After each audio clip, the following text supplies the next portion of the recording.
और अब बात आजम के गढ़ में भाजपा की प्रयोगशाला, पसमानदा वोट से खुलेगा जीत का ताला। ये सवाल इसलिए क्योंकि मुस्लिम वोट को रिझाने के लिए भाजपा ने पूरी ताकत लगा दी है और सेंटर बनाया है आजम खान के रामपुर को, जहां मुस्लिम वोट की आबादी 50% से भी ज्यादा है।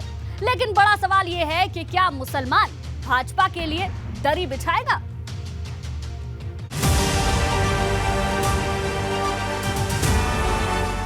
आजम के गढ़ में भाजपा की प्रयोगशाला, पसमानदा वोट से खुलेगा जीत का ताला। 16% मुसलमान किसे बनाएंगे पहलवान। उत्तर प्रदेश की राजनीति में 16% मुसलमान हर एक राजनीतिक दल की पहले पसंद बने हैं, क्योंकि अब तक सिर्फ ये माना जाता था कि मुसलमान सपा, बसपा और कांग्रेस को वोट करता है। लेकिन अब भाजपा भी मुस्लिमों को रिझाने में जुट गई है। भाजपा ने मुस्लिम वोट की गोलबंदी पसमानदा समाज के सम्मेलन के जरिए उस रामपुर में की, जिसे आजम खान का सबसे बड़ा गढ़ कहा जाता है, जहां मुस्लिम वोटर की आबादी 55% के करीब है।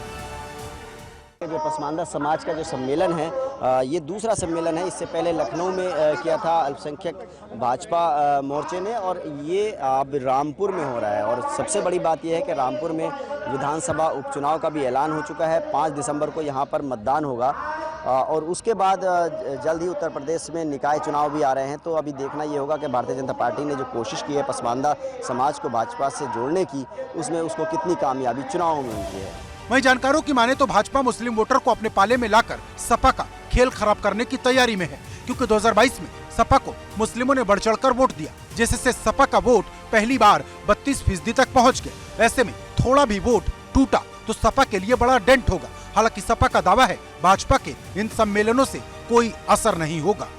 भारतीय जनता पार्टी चाहे कुछ भी कर ले, लेकिन रामपुर में समाजवादी पार्टी की ही जीत होगी।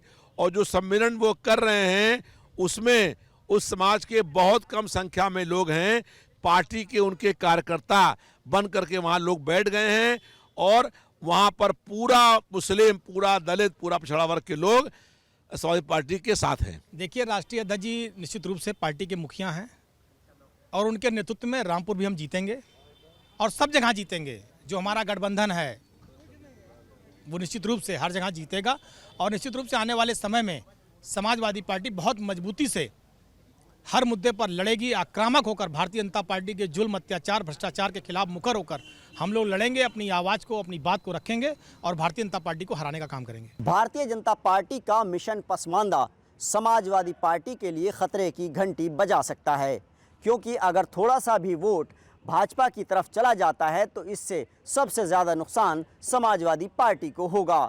और यही काम भारतीय जनता पार्टी ने आज रामपुर में पसमानदा महासम्मेलन करने के बाद शुरू कर दिया है, क्योंकि इस विधानसभा सीट पर उपचुनाव होने वाले हैं और 5 दिसंबर को यहां पर वोटिंग होगी। उससे पहले भारतीय जनता पार्टी ने जो पसमानदा दांव खेला है, ये समाजवादी पार्टी के लिए कहीं ना कहीं खतरे की घंटी हो सकता है। आपको बता दें कि यूपी में मुस्लिमों की आबादी में 80 से 85% आबादी पसमानदा समाज की है। 2022 में 70% वोट सपा को मिला था, जबकि भाजपा का दावा है कि उसे भी 8% वोट मिला था। भाजपा इसी ग्राफ को बढ़ाने में लगी है। कहा यह जा रहा कि भाजपा रामपुर में आजम खान का खेल खराब करने के लिए मुस्लिम उम्मीदवार को मैदान में उतार सकती है। लेकिन बड़ा सवाल यह है कि क्या मुस्लिम भाजपा के लिए दरी बिछाएगा? रामपुर से उबैदुर रहमान, एबीपी गंगा।